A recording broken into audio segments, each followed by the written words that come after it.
Chuck. Yep. You want me to introduce you as SatsJoseph or? Yeah, that would be good. What? Why not BitsJoseph?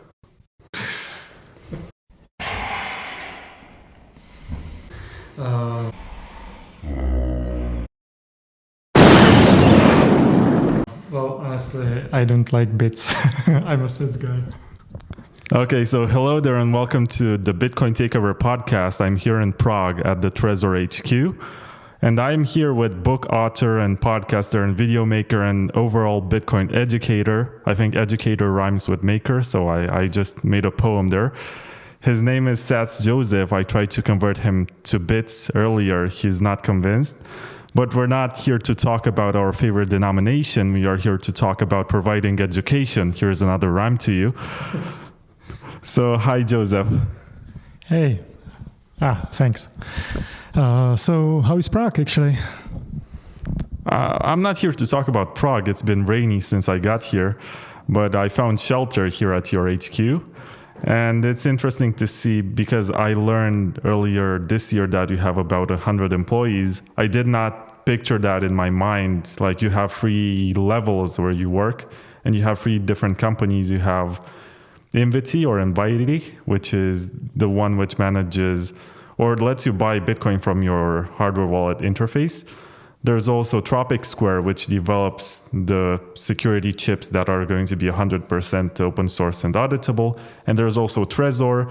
And as I learned yesterday at Parallelpolis, there is this secret project about which I'm not allowed to talk. But there's a lot going on, and you work here now. And what do you do at Trezor? Yeah, so my official title is brand ambassador. But if you check my Twitter, what I have on my Twitter bio, it's Bitcoin ambassador at Trezor and SatoshiLabs. Because a huge part of being an ambassador for the hardware wallet is about explaining why Bitcoin matters, why we should adopt this long-term view, low time preference mindset, and why then we should take Bitcoin security and privacy seriously.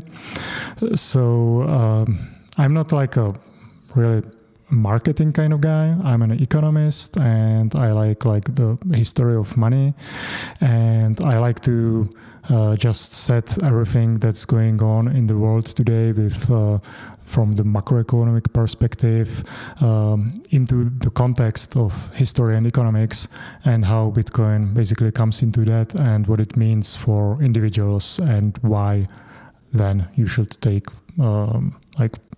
Bitcoin private keys stuff and privacy really seriously. Right, so you showed me your book and you gave me a signed copy, which I cannot show right now for technical reasons. But it's interesting that you're providing education to the Czech-speaking community, and you were also previously involved at creating some videos for Parallelpolis. You told me that there are some of the most watched videos on their YouTube channel. So how is it different when you create content for the Czech audience as opposed to the regular English stuff that you do for Trezor? Yeah, so from the personal perspective, it's of course much easier for me to create stuff in my native language because I can play around with the language a little bit more. Whereas in English, I feel sometimes it's too I cannot play around with the language as much, and you can see I even struggle with explaining why that is. So I'm in Czech also it's easier to find good historical analogies and examples. For example, in my book and in my video series and in my podcasts, I often invoke Czech monetary history or the monetary history of the Czech lands, because Czech Republic is around for just 30 years now. And in the same space, we had about 7 distinctive currencies over the period of 140 years. And we went from gold backing and gold convertibility heavily into like a nominal gold backing, sort of where only central banks could exchange the notes for gold. We had silver 5 crown coins until I believe 1932, and then we had like the whole communist era where everybody was basically robbed of their savings. We had several monetary reforms, and when I talk about Bitcoin in this context, Czechs basically understand that the current monetary regime may not be here in 20 years, because this has basically never happened here, and every currency stays for an average of 20 years. So they are quite receptive to that. So that's much easier for me to do in Czech. And I also tried to communicate some of these historical facts to like a global audience. But sometimes it's hard for like Americans to get sympathetic to that, because they don't know the history. So in my English content, I usually refer to, for example, the Creature from Jekyll Island, which is an excellent book on the American monetary history. And and surprisingly, a lot of Americans, for example, don't know their own monetary history. Communicating Bitcoin in the context of like history and monetary like principles and monetary history is quite different in Czech and in English, and I try to find like the proper way to communicate that in like both. Yeah, so it's refreshing to hear someone who says that it's easier to express himself in the native language when speaking about Bitcoin, because I translated a book in Romanian. It's the Little Bitcoin Book, to which also Elena Vranova, who is one of the co-founders of Trezor, she also co-authored the book. And in my experience, it's been really hard to find all of these technical terms and provide some equivalences to them or some rough translations. Like I called the blockchains like a chain of blocks in Romanian. So I would not use blockchain specifically. And there are all of these terms that make me think that I don't want to do what they did with football, for example, because in every language they took the English term for example, fault or goal or stuff like that, and they adapted it to the local phonetics. So it means the same, but it's written differently according to the rules of that language's grammar. So I try to do it better. But at the same time, I'm pretty sure that the terms are going to standardize to some extent, just like computer. Mm-hmm. Most languages don't have an equivalent for computer. In French, they say ordinateur, but that also means an organizer of sorts. So it's always difficult to translate these terms into your native language. So can you speak about these challenges? Is it always simple, or does Czech have like a better platform to build on top of? Yeah, that's a good topic. And for computer, we use počítač, which actually means like a calculator, like a thing that computes or calculates. We don't have our own words for like email or like the newer technical terms, and for Bitcoin it's quite similar. We don't have our separate distinctive words for blockchain. There were attempts to come up with them. They sounded too funny and too ridiculous, so nobody basically uses that. And in my writings, I have noticed that some paragraphs are almost 50% in language terms, because there are no Czech terms for that. I believe it takes like it takes like maybe one generation for people to come up with like their own terms for a new technology. And since the development over the past decades has been so rapid, we don't really come up with the terms anymore, and we usually use just the English words. We have our own term, for example, for cell phone, but usually it's just mobile phone, but in like Czech, like it's mobilní telefon. Yeah. So we can like twist the English version a little bit so that it fits like Czech tongue a little bit better, but we don't have like really a distinctive Czech word for stuff. And if somebody tries to come up with it, it sounds just too ridiculous. From your experience, is there a major language barrier when you try to teach Bitcoin? Is it difficult to get to people in their 50s or 60s, or are they even interested? You deal with a lot of Czechs, so what's their average age and what is their level of understanding English? Because this is relevant in terms of understanding who's the target audience and whether or not it's worth bothering to translate educational resources. Mm-hmm. Yeah, so in terms of age demographics, I believe Bitcoiners everywhere are basically the same. It's not too young, not too many teens are interested in Bitcoin, as I found out.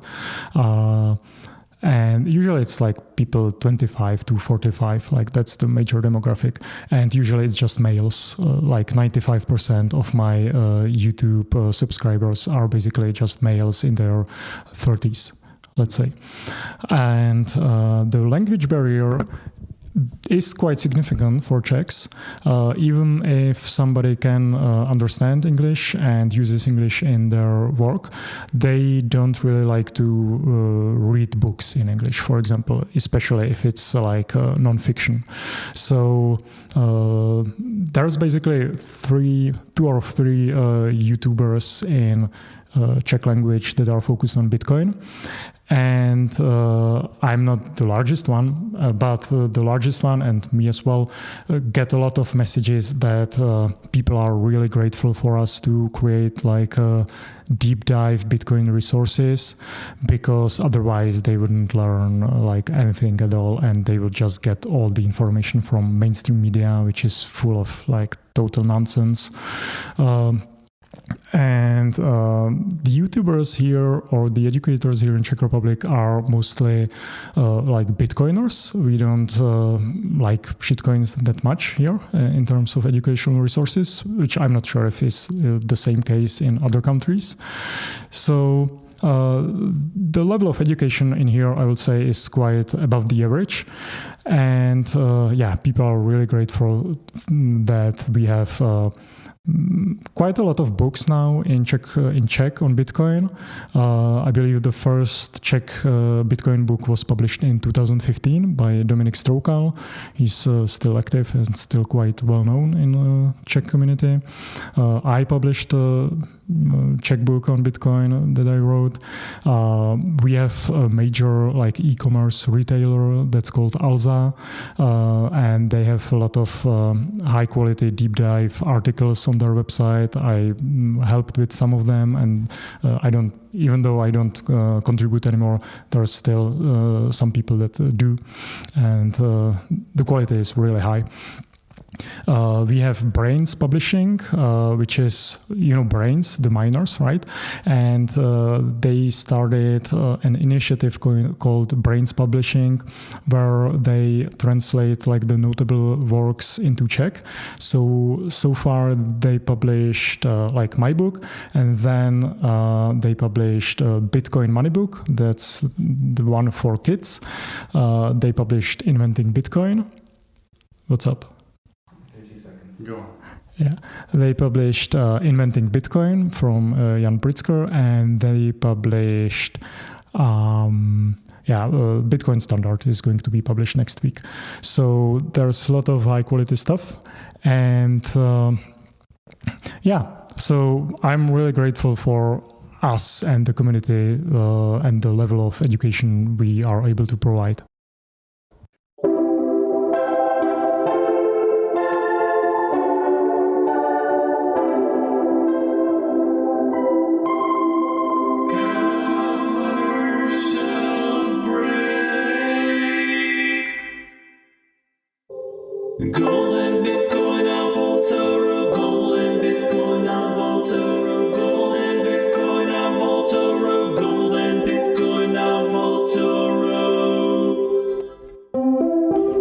Vaultoro is the exchange where you deal with honest and hard money.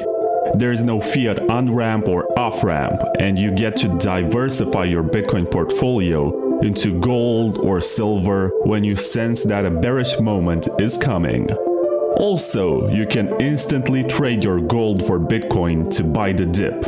And if you're into gold custody, Vaultoro can also send you the gold that you own directly from their insured Swiss vaulting facilities. Vaultoro was launched in the aftermath of the Mt. Gox hack, so since 2015 they have published monthly glass books to prove that they own all the gold reserves and all of their customers' money. Sign up today by going to vaultoro.com/Bitcoin takeover. Keep in mind that this is not financial advice and you are responsible for your own decisions.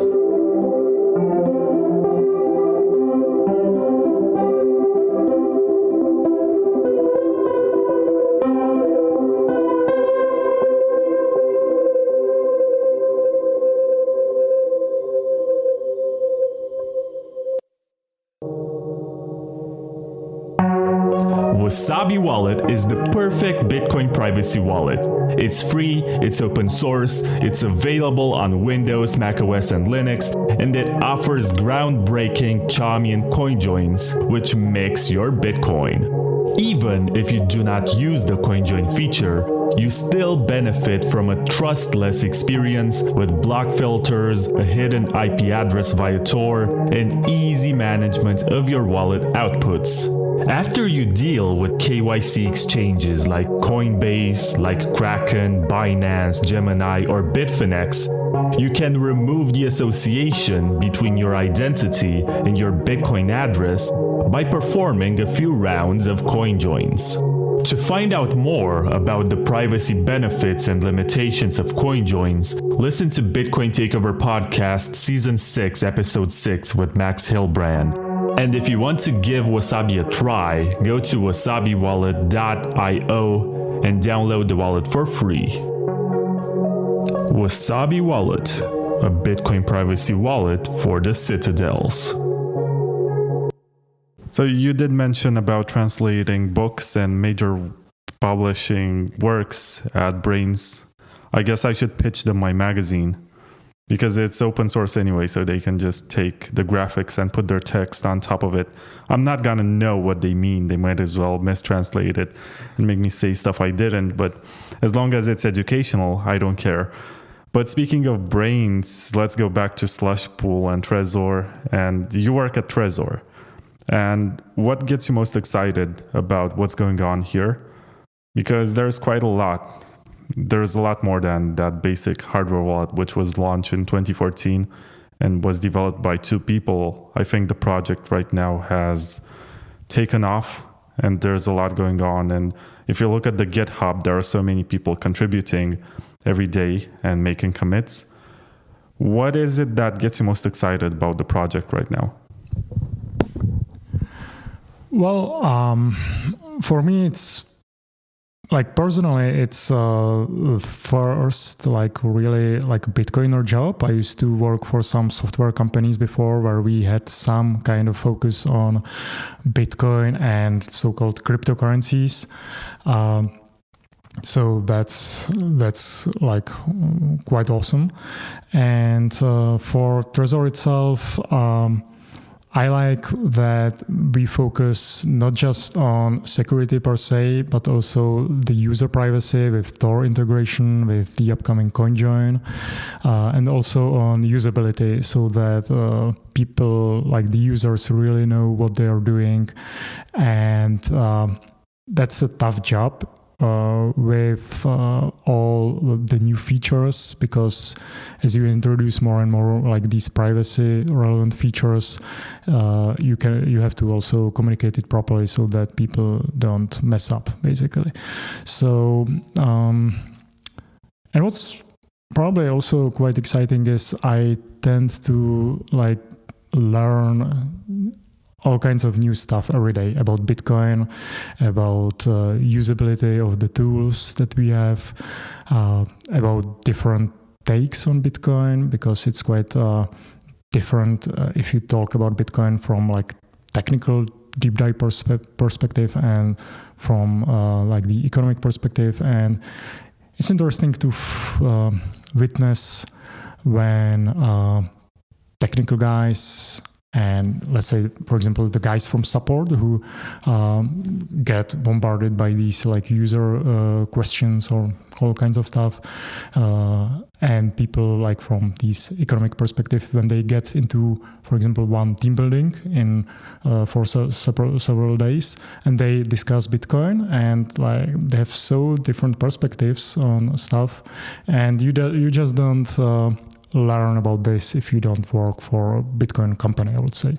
So yeah, Bitcoin itself is such a huge field, and sometimes it's quite overwhelming, and I cannot imagine like not being employed full-time in Bitcoin, because there's just so much stuff to learn.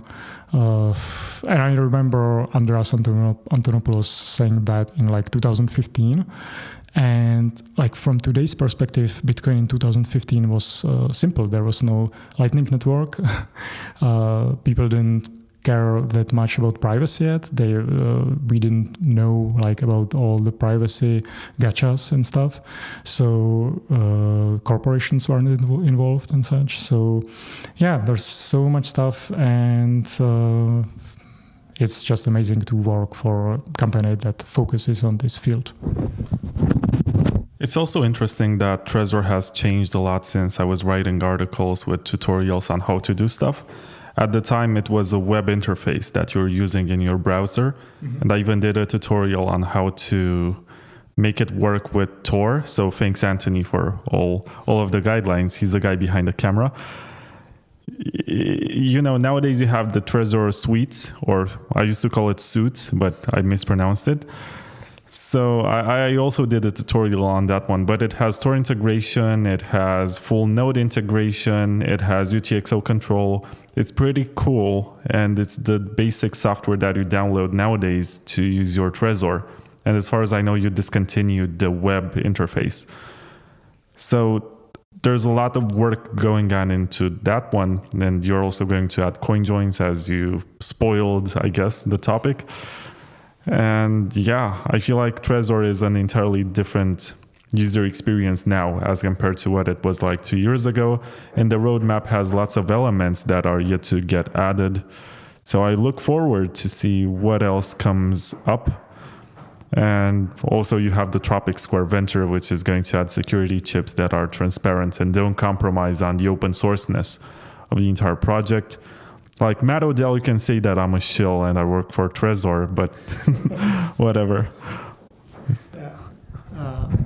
I'd just like to correct you on one thing. We don't have the UTXO control yet. We don't have the coin control. It's possible to... It's on the roadmap. It's on the roadmap, yeah. We would like to include UTXO control with CoinJoin. It's not there yet, but if you want to see the distinctive UTXOs on your Trezor, you can use Electrum wallet for that. Or I believe, there are some other wallets that allow you to do that.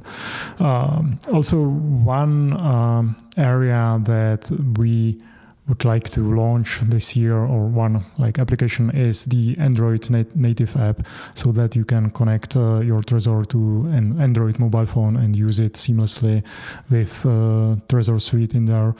And I feel like this is a huge requirement for the developing countries, where the users don't often have laptops or personal computers and just work with their mobile phones. So we are focusing on making Trezor more accessible to these areas. Yes, I agree that, it's a different project right now in terms of user interface. But in terms of security also, since 2014, when the Trezor One was launched, there have been a lot of improvements. I think the website where you can check this out is security.trezor.io, and you have a timeline of all the vulnerabilities that have been discovered. And each one of them have been fixed, and none of them was fatal enough to change the hardware, which I find impressive. Like, you can buy the same Trezor One from 2014 and update your firmware, and you're going to have the hardened security experience. Of course, you have to add a passphrase for a replacement of the physical security which other devices have at the expense of trading off their open sourceness. But still, it's a very ideologically pure project. I like that you guys are taking it slow. I think last year you were supposed to finish everything on the Trezor Suite roadmap, but you pushed it further, I guess, because you want to test it more and make sure that you get it right when it's released. What should we look forward to? Like, maybe that you cannot talk in details about stuff, but what is Trezor doing these days? Because to some people, it's unexciting. There's not much going on, but if you check GitHub, there's a lot of activity.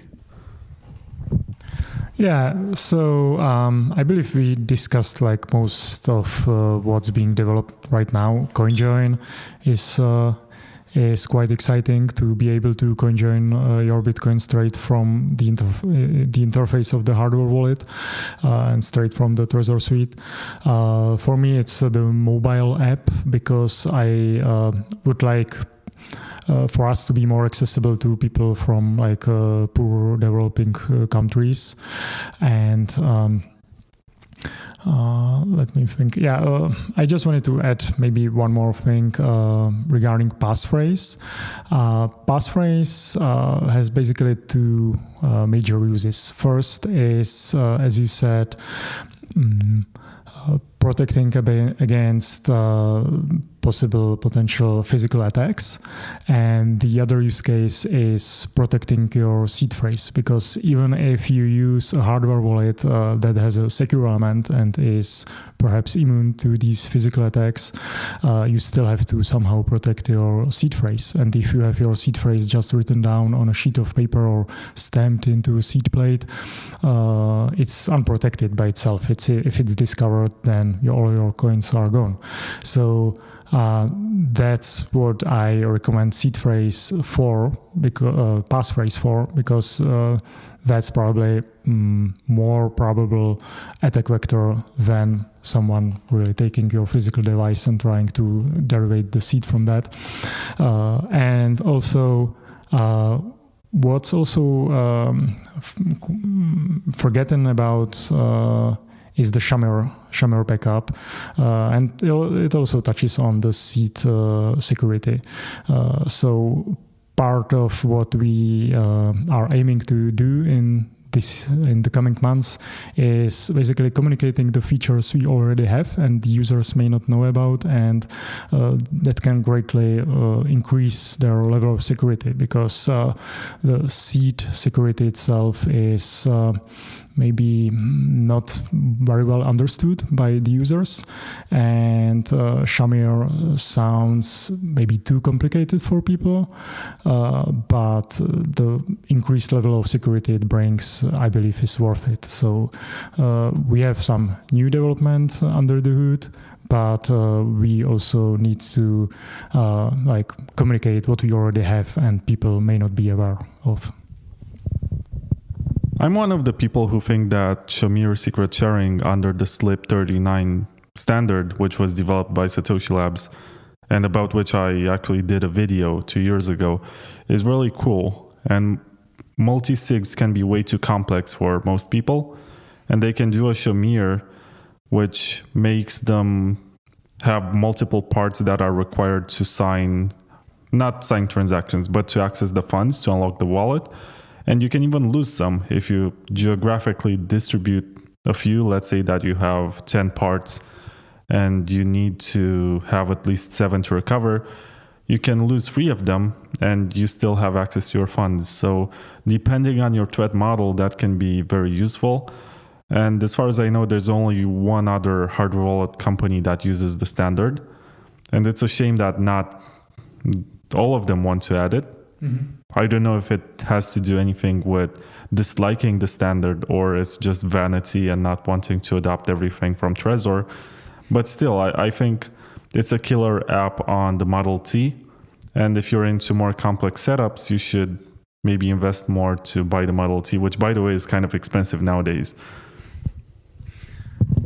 Well, yeah, but I always recommend to people to consider buying a hardware wallet if they have at least $1,000 worth of Bitcoin. And as time goes by, usually it turns into much more. So spending a portion of that, which doesn't have to be a big portion, pays off, because how are you going to secure it otherwise? People tend to come up with their own ideas of securing their funds, and usually that's not a good idea. You should rely on processes that are open source, tested by time, that the UX is there for. We in Trezor have over the years greatly improved like the UX of how you create the seed, what is being like communicated to you, like what you should do and when you shouldn't do with the seed. And yeah, just do what is battle tested. Probably that's what I will say. So, and it pays off to invest in security, and it doesn't pertain to Bitcoin as such. A big part of adopting Bitcoin personally is, for example, using password managers, using VPN and Tor, and you have covered that in your magazine. So with Bitcoin, you suddenly have something to lose, like in terms of Bitcoin itself, in terms of privacy, in terms of personal user data. So it's good to like dive into that a little bit and just learn the best practices. I very much agree with you. Having an open network where all the transactions are visible and revealing to somebody which one is your XPub or your master public key, which generates all the addresses, that's dangerous and only leads to more de-anonymization of other people who may not want to have their addresses doxed to the rest of the world. Sometimes I think that traditional banking is more efficient in the sense that you have at least privacy against your neighbors. You don't want to know, you don't want your neighbors to know how much money you have. I guess we're going to fix that in time. But for now, we have all of these tools, and I'm happy that Trezor is considering them, as opposed to discouraging them and saying, Bitcoin is already perfect. We don't need anything. Learn how to use it.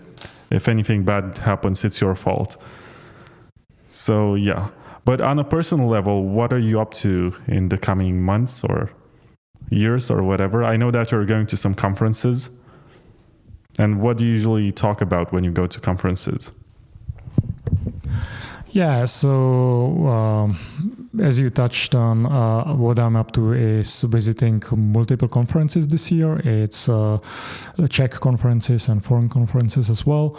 And there's a distinction on the Czech conferences. I get to meet the fans of my book who want to get it signed, and we discuss like the guests for my podcast and stuff. On English conferences, I'm a pleb. Nobody knows me, which is quite fine because I am the one going around the authors and getting their signatures, which is fun. And there are basically always like two tracks of conferences for me. One is when I give the talk or I'm at the panel, where usually I communicate something regarding Trezor and regarding like Bitcoin security and privacy and the economics of hyper-Bitcoinization, let's say, like the stuff that I basically write about for Bitcoin Magazine and BTC Times. And then the second track for the conferences is just networking and meeting influencers, podcasters, journalists, and people from other projects. As we discussed before during the lunch, it's quite fun to meet like founders of the other hardware wallet manufacturers, because we find out like we can have our differences and our little fights on Twitter, but in person we are basically all after the same, and it's good to like discuss these things in a like a multi-dimensional way, because Twitter and maybe podcasts when you just comment on somebody. It's very like one dimensional, where it's not a discussion with like everything that should involve it. So it's really fun to meet with like your adversaries and you find out you can actually be friends. So it was very hard for me to not be able to visit these conferences over like 2020 and 2021, and this year so far has been like excellent from this perspective. So to meet other Bitcoiners like you. Oh, thank you. Thanks for the late flattery.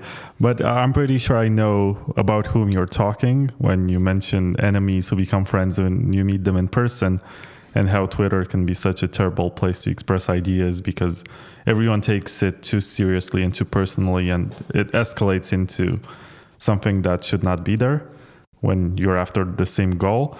But anyway, I was about to ask you, how can people watching this follow you on different channels and see what you've been working on? Yeah, so probably the easiest way to follow me is on Twitter at SatsJoseph, and I basically share everything I do in there.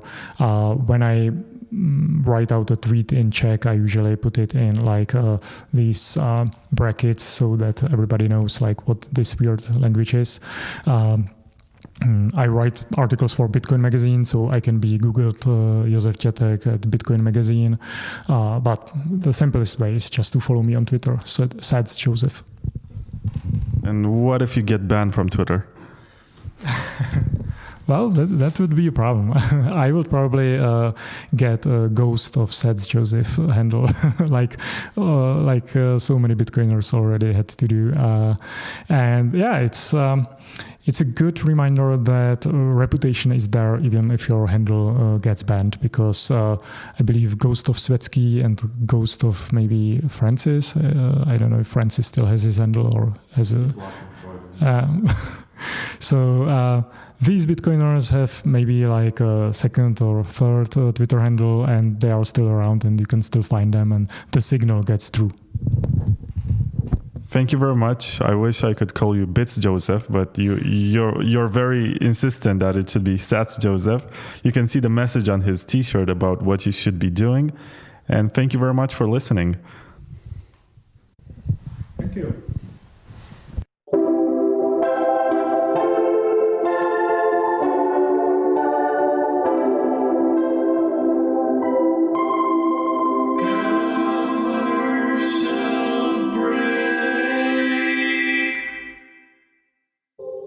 Golden Bitcoin on Voltoro, golden Bitcoin on Voltoro, golden Bitcoin on Voltoro, golden Bitcoin on Voltoro. Voltoro is the exchange where you deal with honest and hard money. There is no fiat on-ramp or off-ramp, and you get to diversify your Bitcoin portfolio into gold or silver when you sense that a bearish moment is coming. Also, you can instantly trade your gold for Bitcoin to buy the dip. And if you're into gold custody, Voltoro can also send you the gold that you own directly from their insured Swiss vaulting facilities. Voltoro was launched in the aftermath of the Mt. Gox hack. So since 2015, they have published monthly glass books to prove that they own all the gold reserves and all of their customers' money. Sign up today by going to voltoro.com/Bitcoin takeover. Keep in mind that this is not financial advice and you are responsible for your own decisions.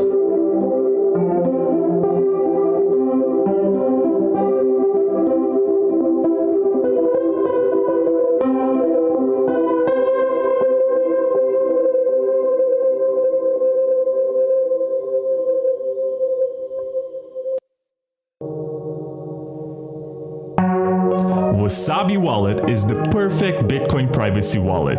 It's free, it's open source, it's available on Windows, macOS, and Linux, and it offers groundbreaking Xiaomi and CoinJoins, which makes your Bitcoin. Even if you do not use the CoinJoin feature, you still benefit from a trustless experience with block filters, a hidden IP address via Tor, and easy management of your wallet outputs. After you deal with KYC exchanges like Coinbase, like Kraken, Binance, Gemini, or Bitfinex, you can remove the association between your identity and your Bitcoin address by performing a few rounds of CoinJoins. To find out more about the privacy benefits and limitations of CoinJoins, listen to Bitcoin Takeover Podcast Season 6, Episode 6 with Max Hilbrand. And if you want to give Wasabi a try, go to wasabiwallet.io and download the wallet for free. Wasabi Wallet, a Bitcoin privacy wallet for the citadels.